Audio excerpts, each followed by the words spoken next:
Well, hello there. I just want to make a quick video. I won't keep you for long. Well, maybe this time for sure a bit longer. I'm going to play a clip at the end here, a bit longer of a clip of Canary Cry News Talk discussing this recent thing, as the title of the video suggests, the bridge hit in Baltimore, and whether or not there's a pattern forming.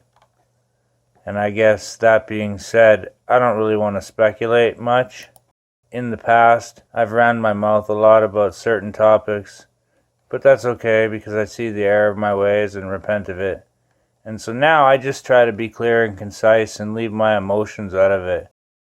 Try not to pontificate into ruin, because even if somebody came up with 3 or 4 sound theories about what this is all about, it could be something else.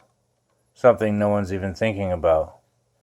And so that being said, looking through my extra platforms here, thankful for them, that's for sure. I'll get to Twitter, which I don't know if I'm as thankful for that, being that I'm on my second one. But anyway, yeah. And I guess the next thing I want to say is also sort of about speculation. We have been given the eyes to see, or we can see, we can put on the glasses, so we shouldn't beat other people over the head with it. They either will or they won't, and we can't make anybody do anything they don't want to. As far as this goes, just looking at this with a quick refresh even, scrolling back down here, I just posted to Gons, who was the first person I saw tweeting about this the other day, and then the clip I want to show of those guys, him and Basil, and the idea of like, could this be used as another 911 thing? Or, like Basil was talking about, is this like an act of war against certain maritime law guardians and custodians, people who are supposed to protect the shipping industry? It's almost like they're picking a fight. I guess it would be poking the eagle. Or as I show this pic here, in Oklahoma, Baltimore Key Bridge disaster, but then Arkansas River? And then this is the Baltimore one, a picture from it at night. And then I thought there was actually another one, a third one even. And so hitting the old Google search, regardless of whatever you want to think of Google, or DuckDuckGo instead, I noticed it says here even like 3 ships have hit bridges in different countries in just a few months. And going through some of these links, it's talking about bigger stories or the history of or whatever. But I noticed even in the CTV News up here in Canada, they mirrored the CNN story. Not that I trust CNN or any of the news agencies, but just to look into it to see who the third one was. And the title here says 3 ships hit bridges in different countries in just 3 months. Should we be worried? Like, about what? Like Gons and Basil will talk about in that clip. The 3 possibilities, hijacking, cyber attack, hijacking, or some kind of human error. But it says here that aside from the one in Baltimore, a bridge in southern China sliced in half. Parts of a bridge cutting through the hull of a massive ship. The incident in China, late February. Cargo ship rammed into the Lingsha Bridge, if I'm pronouncing that right, in the Pearl River Delta, in the southern Guangdong province, a major international shipping hub. And again, it comes down to whose duty is it to protect the shipping lanes? Will this be another example of 9/11, a chance or an excuse to beef up the Navy? I'm not ready to speculate publicly, I guess you could say. So at that, I'll play the Basil and Gons clip where they sort of go into spitballing a bit more of the ideas of what it could be. 5th gen warfare! They're targeting you. They're targeting you. 5th gen warfare. World War III. We can fight the Third World War down there. Yeah, so of course, the big story that hit yesterday, right from the get-go in the morning, was this story that AP is reporting. Headline: Baltimore Bridge collapses after powerless cargo ship rams into support column, 6 presumed dead. I don't know if you saw this footage, but We've all seen the video. We've seen it at various speeds, sped up, slowed down. Nobody can really nail down how fast this thing is supposed to be moving. But of course, merchant ships move very slowly, so most videos are sped up. And what we see is the nighttime skyline of the Sir Francis Scott Key Bridge. Guns, just real quick, in the video version that you are showing, it's showing an extremely zoomed in. Okay, there we go. That is AP's version of making sure everyone sees the cars that were there falling. Oh, that's what that is. Yeah. Okay. So they want to traumatize everybody with this, and so they're doing the zoom in on the cars that were sitting Got there. it. Wow, that is strange. That is so specific. The Yeah, psyop because is most of strong. social media, it was the ship kind of veering off, lights turning off, turning back on, and then bumping into the thing. So Yeah, and really, again, the thing you got to remember about these ships go extremely slow. Now, they are very big, so, there's a lot of what is it, inertia? Is that a thing? Is that what I'm thinking? Yep, energy, Whatever it is. inertia, yeah, sure. Yeah. And you see the lights flicker off. You see the lights flicker on. You see the ship make an extremely sharp turn directly into the pylon of this bridge. And then in sort of a magnificent sort of, I don't know, display of structural disintegrity, the trestle bridge goes down piece by piece. And Yeah, so yes, it is very stressful watching the cars drive. If it's zoomed in on the boat, you can see the cars drive, and you're like, "Oh no, keep going, little buddy, keep going, don't stop!" I, And then, I pulled up the footage that I got shared. I think Sharon Gilbert was the one that I got it from, but it shows a few more seconds or maybe minutes before it actually happened, and you see the ship light on, and then the lights go out, and you see the ship completely go dark. And then it's kind of just cruising, and then when it's too late, the light actually comes back on. yeah, And then it veers into the one of the pillars there, and then the whole thing goes down. Yeah. So yeah.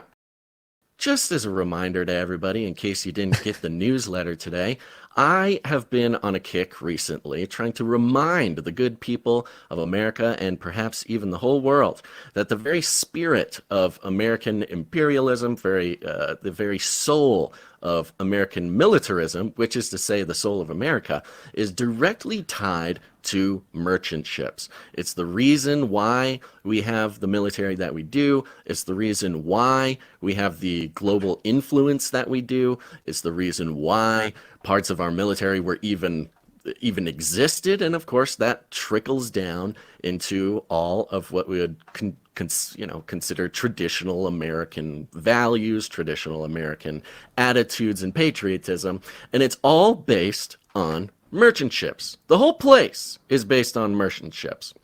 And I think that there is something, perhaps in the principalities and powers, or in the realms of the mind and the spirit, I think it's very interesting that in this case we have a merchant ship destroying the bridge named after the man who wrote the Star-Spangled Banner. Even if you just look at it in the sort of symbolic sense, it's quite the impactful thing to see. Much like how, 9/11 was especially impactful because of what the World Trade Center meant in sort of a symbolic fashion in the skyline of the United States. New York. It's these, whether or not anything happens by accident or on purpose, there is no denying that in the symbolic soul of America, this is a pretty triggering and traumatic thing to the American patriotic unconscious. Yeah, I could also see how because it's Sir Francis Scott Key, we can think of the bridge as sort of a traditional patriotic attitude or soul of America, and where merchant ships were once the reason we became so great.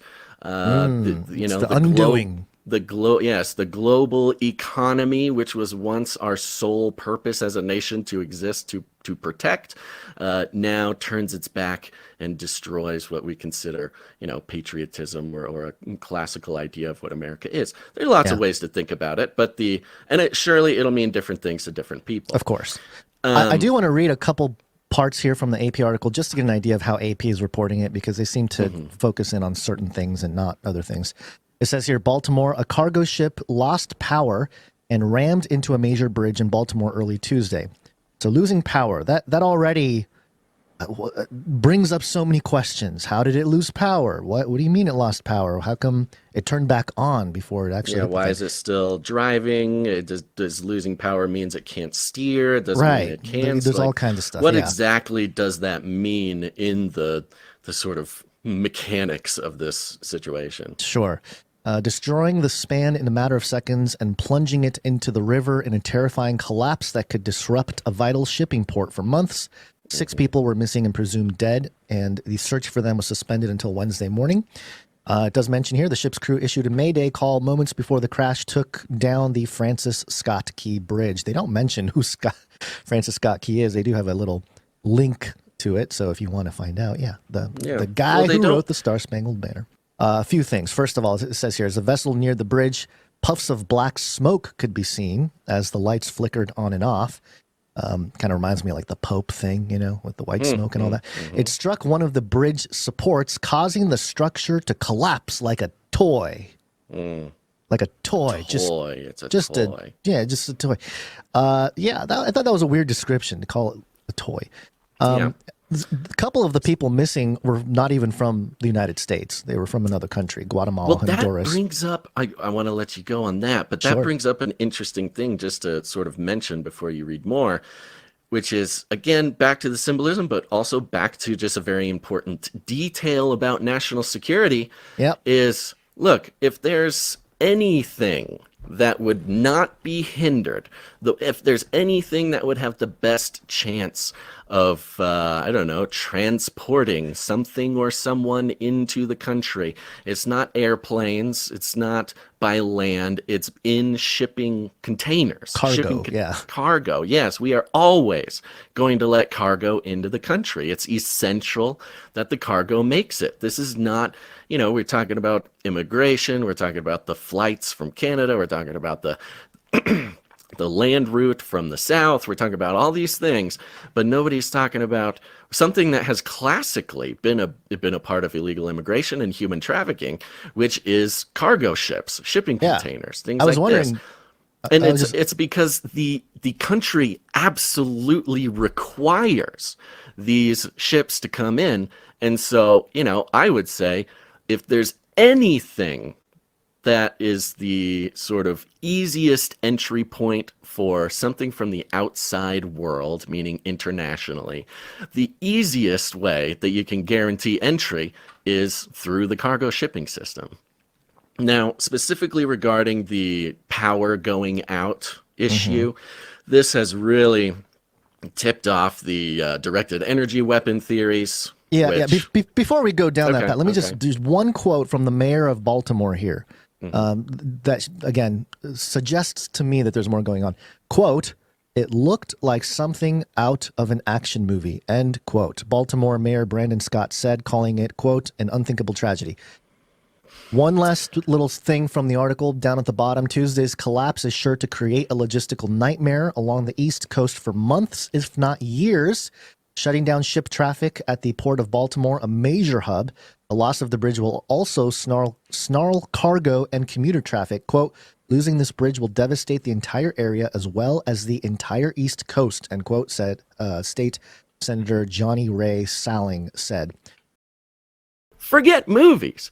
We just saw live recorded footage of a real piracy helicopter landing on a shipping container boat in the Red Sea and watching not Hamas, the Houthis wearing GoPros take over the boat. Like, this is something that is so easily explainable. You got some sort of SEAL Team 6 or some sort of rogue squadron of operators make it onto the boat, beep, bop, boop, turn out the lights, maybe hack the mainframe, and then take control of the boat. It looks to me more like a hack of the boat's systems, and the lights going off being sort of like a system reboot with the control now under the control of whoever hacked it, whether they are literally on the boat or whether they are not on the boat, because it is immediately after the lights come back on that you can kind of start to see it swerving.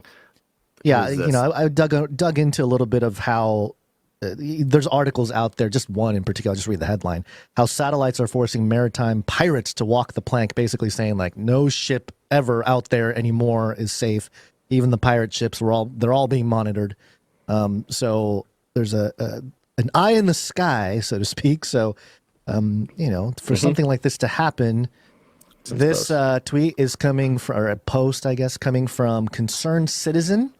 And it says, Baltimore Bridge collapse. This is Angela Chow. She was the CEO of the shipping company that owned the cargo vessel responsible for the Baltimore Bridge collapse. Oh, no. Last month, she drowned in her vehicle, allegedly drunk, and backed her car into a pond. She is also the sister-in-law of Republican Senator Mitch McConnell. Suspicious much, or just yet another crazy coincidence?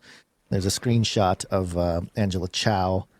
I think this is just like a wiki page of her. Yeah, and for those who don't recall, I think maybe I tuned out for a second. You may have already talked about this, but Angela Chow was, she got trapped in her Tesla. She is the owner or in the family of owners of a number of shipping companies. And she got locked in her Tesla, and her Tesla auto drove backwards into a pond. Very sad tale. Also one sort of straight out of a Black Mirror episode. Very suspicious, very strange. Yeah. So again, Angela Chow, the late Angela Chow, she was the company chair and CEO of Foremost Group, a global leader in the dry bulk shipping industry, founded by her father. Okay, so you go, and the company being listed as the owner of this ship that ran into the bridge is Synergy Marine, right? Synergy Marine is part of one of the groups. Well, you go to the Synergy Group website, synergymarinegroup.com. This is something it's like a press thing that was published in 2021. And here's what it says. The title of this article is Synergy Group's Ship Management Deal with Oldendorf. And it says Synergy Marine Group, GmbH, a subsidiary of Synergy Group, has signed an agreement to manage part of the bulk carrier fleet owned by Oldendorf Carriers. I would just want to say that, back to the whole bridge collapse situation specifically, it doesn't mean that there isn't a connection between the whole Angela Chow situation and this event. Right. It could bring a whole bunch of people, well-meaning people trying to figure out the truth and just keep them distracted, moving in a direction that doesn't really progress the greater awareness of what's going on. And they get really stoked about other things, other issues that. So again, we're not dismissing the possibilities that there are connections with all of this, especially you talk about, the Mitch McConnell thing. There's a whole lot there. But on this particular point, with the ownership of the vessel, I think we pretty much debunked it, did we not? Yeah, it's debunked. And so, coming back even, not to keep you too much longer here, getting around the 20-minute mark already, this video. But I just thought it was a weird pattern. It struck me as maybe like a false French fry, or even like this video here I made a while back. A mix-up of all my other false French fry videos that were deleted back in the day, re-edited, trimmed down, cleaned up. But that was my first thought. But also, as I posted on Facebook here, I first heard about this the other day from Gons. And looking back at it all, even now, just thinking for some reason of the Gulf of Tonkin incident in Vietnam that got that war started, or 9/11, what really took those towers down, and how they always push for war powers immediately after. It's like they're just greedy for that stuff. I guess they make a lot of money at war, and then they make a lot of money cleaning up. But also trying to fulfill prophecy here, aside from starting World War III. I've been hearing these maritime shipping boats, they've been attacked. Also, like Basil mentioned in that clip, an actual hijacking of some kind of pirate group from the Middle East or whatnot. And back in the day before World War I, this was a major concern, when all the naval powers switched over from the British Empire to America. And so yeah, I know for sure that no government governing our mentality is beneath, none of them are beneath using a false flag to start a war. Blaming whoever, it doesn't even matter at this point who they blame. It's like I said in one of my other comments, I'm sure the TV will tell everyone who to hate sooner or later. But you know, like I was saying before, will this be an excuse to beef up the Navy? Or even like this article here, it says the Baltimore Bridge rebuild could take up to 10 years. Zooming in on this a little bit, you can pause it and read it or whatever, look up that article on your own, I don't know. This is a big one, this is a big hit. And saying the power went out or that this was just human error, I don't know. I'm not going to presume anything, but as far as speculation goes, there's a couple of different other ideas that this could be. And so, yeah, that whole video, if you wanted to watch the whole thing that Basil and Gons talked about, I'll link it in the description section below. This is it. But it seems like at least 3, so there is a pattern here, and you gotta wonder why. These cargo ships, somebody's trying to make a fool out of somebody else and provoke them, maybe into a war that no one's gonna be able to back out of. But either way, I guess that's all I gotta say about that. Scrolling through this post, or even back to my YouTube, I'm not going to keep you much longer here other than to say, do your own research, make up your own mind, because at the end of the day, we can't make up each other's minds for us. And so I guess at that, I'll just say, peace out, baby.